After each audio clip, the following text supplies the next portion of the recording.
멤버십 가입 그리고 구독, 좋아요 감사합니다. 오늘 여러분과 함께 나눌 이야기는요, 제가 정말 지난 몇 주 동안 밤낮으로 파고들어서 정리한 하나의 거대한 경제적 전환에 대한 기록입니다. 우리는 지금 말 그대로 한 시대의 종말을 목격하고 있어요. 바로 케인즈 경제학이라는 거인이 쓰러지는 장례식에 참석하고 있는 거고요. 그리고 동시에 인공지능이 완전히 새로운 방식으로 부를 만들어내는 그런 시대의 탄생을 지켜보고 있습니다. 정말 거대한 전환의 한가운데 우리가 서 있는 거죠. 자, 그럼 바로 본론으로 들어가 볼까요? 요즘 월스트리트가 왜 그렇게 잠들지 않으려고 애쓰는지 혹시 생각해 보셨나요? 주식 시장을 24시간 내내 열겠다니, 이게 대체 무슨 의미일까요? 아, 뭐 해외 투자자들 편하게 거래하라는 건가? 라고 생각하실 수도 있는데 천만에요. 그게 다가 아닙니다. 그 뒤에는요, 인간의 시대가 끝나고 기계의 시대가 오고 있다는 걸 알리는 아주 서늘하고도 중요한 신호가 숨어 있습니다. 그래서 오늘 이야기는 총 6단계로 진행될 겁니다. 잠들지 않는 시장이 어떻게 열리는지부터 시작해서 기계 경제 속에서 소외되는 인간의 문제, 그리고 낡은 경제학의 종말을 짚어볼 거고요. 이어서 불을 움켜줄 새로운 설계도를 살펴보고 우리 모두의 AI 공장이라는 개념을 거쳐서 마지막엔 우리 앞에 놓인 선택지, 고래의 먹이가 될 것인가 아니면 디지털 지주가 될 것인가에 대한 질문으로 마무리하겠습니다. 자, 그럼 시작해볼까요? 네, 첫 번째 이야기. 잠들지 않는 시장의 여명입니다. 요즘 금융 뉴스들 보면 뭐 이것저것 많이 나오잖아요? 근데 이걸 그냥 따로따로 흩어진 사건으로 보시면 절대 안 됩니다. 사실 이건요, 하나의 거대한 목표를 향해서 아주 정교하게 조립되고 있는 거대한 기계의 마지막 부품이 맞춰지는 과정이라고 보셔야 해요. 자, 이 타임라인을 한번 보세요. 정말 숨가쁘게 진행됩니다. 2025년 하반기, 불과 몇 주 사이에 금융계의 판이 완전히 뒤집힙니다. 10월에 뉴욕증권거래소가 22시간 거래를 신청하죠. 그리고 2달도 안 돼서 12월 9일에 갑자기 정부가 이제 은행들 암호화폐 중개해도 좋아 하고 길을 터줍니다. 그리고 바로 사흘 뒤에 리플이나 서클 같은 암호화폐 기업들의 은행 면허를 받고요. 또 사흘 뒤에는 나스닥까지 24시간 거래 서류를 공식 제출해버립니다. 이게 과연 우연일까요? 아니죠. 이건 마치 잘 짜인 각본처럼 완벽하게 조율된 하나의 거대한 작전입니다. 근데 여기서 진짜 주목해야 할 부분이 바로 무위험 본인 거래라는 좀 어려운 이름의 방식이에요. 이게 뭐냐면요, 정말 기가 막힙니다. 쉽게 말해서 은행이 암호화폐를 사서 창고에 쌓아두는 게 아니에요. 위험하잖아요, 가격 떨어지면. 그게 아니라 A라는 고객한테서 비트코인을 사는 동시에 바로 그 순간에 B라는 고객한테 팔아버리는 겁니다. 그럼 은행은 가격 변동 위험이 전혀 없죠? 그냥 중간에서 수수료만 안전하게 챙기는 거예요. 말 그대로 땅 짚고 헤엄치기, 장사를 정부가 공식적으로 허가해준 셈입니다. 자, 이제 24시간 시장의 왕이 되어라 하고 등을 떠밀어 준 거죠. 그러니까 이 모든 게 우리 편하자고 하는 게 절대 아니라는 겁니다. 핵심은 이거예요. 우리는 잠을 자야 하잖아요. 하지만 알고리즘은요, 24시간 내내 눈을 뜨고 있습니다. 결국 24시간 시장이라는 건 인간이 피곤하고 감정적으로 흔들릴 때를 노려서 우리의 돈을 뺏어가기 위해 설계된 거대한 정글이나 마찬가지입니다. 오직 기계의 속도와 냉정함을 가진 자들만이 살아남는 아주 잔혹한 사냥터가 열리는 거죠. 자, 그럼 두 번째 장으로 넘어가 보겠습니다. 기계의 경제, 인간의 소외. 그렇다면 이 잠들지 않는 거대한 시장은 대체 누구를 위한 무대일까요? 우리 같은 사람들을 위한 걸까요? 아니죠. 이제부터 시장의 새로운 진짜 주인들을 소개해드리겠습니다. 이 숫자를 한번 보시죠. 89%. 이게 뭘 의미하는지 아십니까? 이미 전 세계 금융시장에서 일어나는 거래 100건 중에 89건은 사람이 하는 게 아닙니다. AI 알고리즘이 기계가 하고 있다는 뜻이에요. 우리는 우리가 시장의 주인이라고 착각하지만 사실은 기계들이 싸우는 전쟁터에 뛰어든 얼마 안 되는 인간일 뿐이라는 거죠. 이 표를 보시면 우리가 얼마나 큰 착각 속에 살고 있었는지 명확해집니다. 왼쪽은 우리가 생각하는 시장, 오른쪽이 진짜 현실이에요. 우리는 아직도 9시에 장 열리고 3시 반에 닫고 이틀 뒤에 돈 들어오는 그런 인간적인 시장에 살고 있다고 믿죠. 하지만 진짜 시장은 이미 24시간, 1년 365일 쉬지 않고 돌아가고 있습니다. 그리고 그 안에서 싸우는 건 사람이 아니라 자율적으로 움직이는 AI 에이전트들이에요. 여기서 가장 무서운 게 뭔지 아세요? 예전엔 밤사이 큰 뉴스 터지는 게 걱정이었다면 이젠 그냥 우리가 잠든 사이에 내 모든 자산이 흔적도 없이 사라질 수 있다는 겁니다. 실시간으로요. 이걸 바로 A2A 경제, 즉 에이전트 투 에이전트 경제라고 부릅니다. 이게 정말 중요한 개념이에요. 이건 그냥 인간이 이거 사, 저거 팔아 하고 명령하면 움직이는 그런 수준이 아니에요.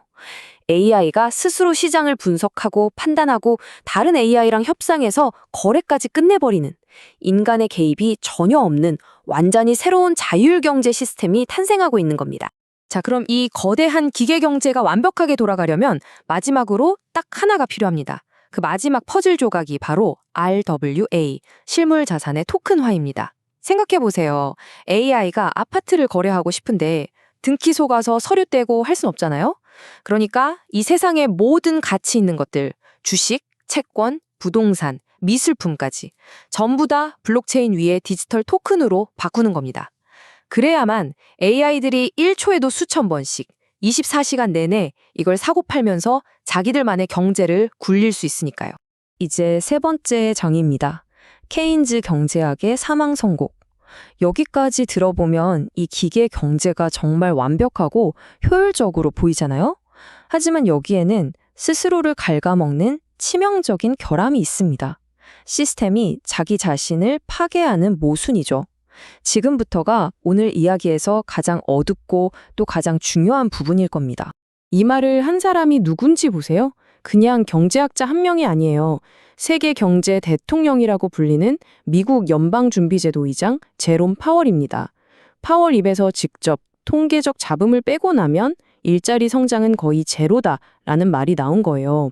이건요, 지난 수십 년간 세계 경제를 지탱해온 공식, 즉 정부가 돈을 풀면 일자리가 늘고 경제가 성장한다는 이 케인즈 경제학의 심장이 비수를 꽂은 거나 마찬가지입니다.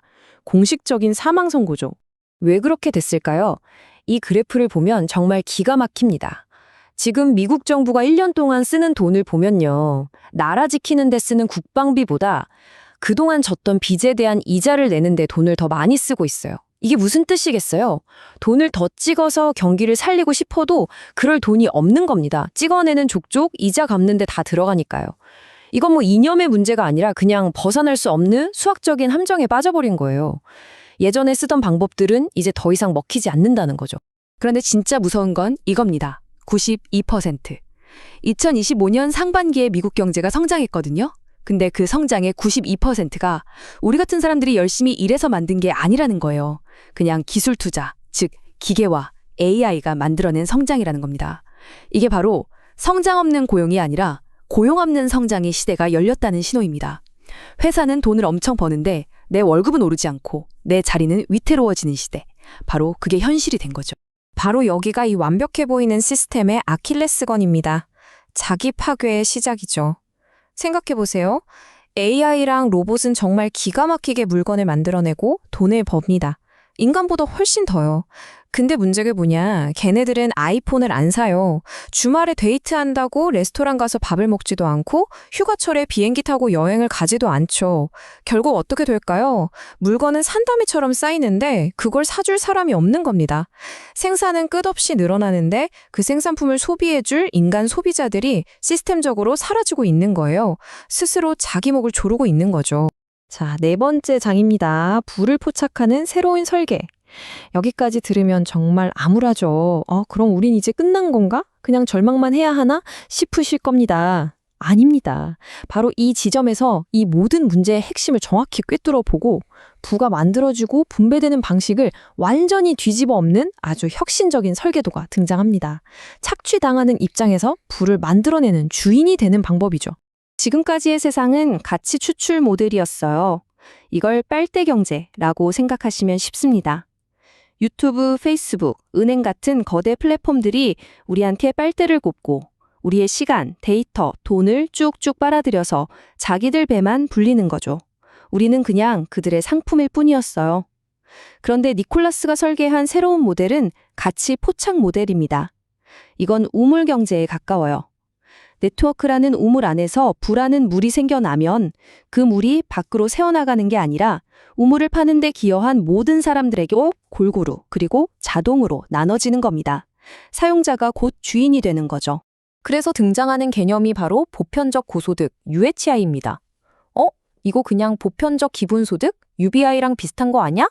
라고 생각하시면 절대 안 됩니다. 뿌리부터 완전히 다른 개념이에요. UBI는 정부가 세금 걷어서 불쌍하니까 좀 나눠줄게 하는 시혜적인 용돈에 가깝다면 UHI는 내가 이 새로운 경제 시스템의 주주로서 받는 당당한 배당금입니다. 내가 가진 생산수단, 예를 들면 내 컴퓨터에 남는 힘을 AI 경제에 빌려주고 그 대가로 받는 소유권에 기반한 나의 권리인 거죠. 이건 공짜 돈이 아니라 내가 만들어낸 가치에 대한 정당한 보상입니다. 결국 핵심은 이 한 문장으로 정리됩니다. 다가오는 기계의 시대를 우리가 막을 수는 없어요. 러다이트 운동처럼 기계를 부술 수도 없고요. 진짜 해결책은 기계와 싸우는 게 아닙니다. 기계가 일하기 위해 꼭 필요한 것들, 그 생산수단을 바로 우리, 평범한 개인들이 소유하는 겁니다. 자, 5번째 장입니다. 인민의 AI 공장이 온다. 아마 여기까지 들으시면 그거 다 좋은 얘기인데 너무 이상적인 거 아니야? 하실 수 있어요. 그래서 지금부터는 이게 그냥 뜬구름 잡는 얘기가 아니라는 걸. 이 거대한 설계를 현실로 만들 물리적인 하드웨어가 이미 우리 눈앞에 와 있다는 걸 보여드리겠습니다. 바로 이 숫자 35만. 이게 바로 그 증거 중 하나입니다. 지금 이 순간에도 전 세계에 흩어져 있는 35만 대가 넘는 개인 컴퓨터들이 하나의 네트워크로 연결돼서 돌아가고 있어요. 바로 파이 네트워크를 구성하는 활성 노드들이죠. 이건 상상이 아니라 현실입니다. 근데 이 노드들을 그냥 코인 채굴하는 컴퓨터 정도로 생각하시면 정말 중요한 걸 놓치시는 겁니다. 이건 그런 차원의 얘기가 아니에요. 이 35만 대의 컴퓨터 하나하나가 모여서 뭘 만드냐면요. 바로 전 세계에 흩어져 있는 하나의 거대한 AI 공장을 만드는 겁니다. 앞으로 AI 에이전트들이 생각하고 학습하고 거래하려면 엄청난 컴퓨팅 파워, 즉 뇌가 필요하거든요. 바로 그 뇌를 제공하는 물리적인 인프라가 되는 거죠. 그럼 이 공장은 어떻게 돌아가느냐? 방식은 놀라울 정도로 간단하면서도 아주 기발합니다. 딱 3단계예요. 첫째, 도커라는 기술로 컴퓨터들을 표준화합니다. 이게 뭐냐면 각자 사양도 다르고 운영체제도 다른 35만 대의 컴퓨터에 똑같은 규격의 가상 컨테이너를 씌우는 거예요. 그럼 이 컴퓨터들이 전부 하나의 거대한 슈퍼컴퓨터처럼 작동하게 됩니다.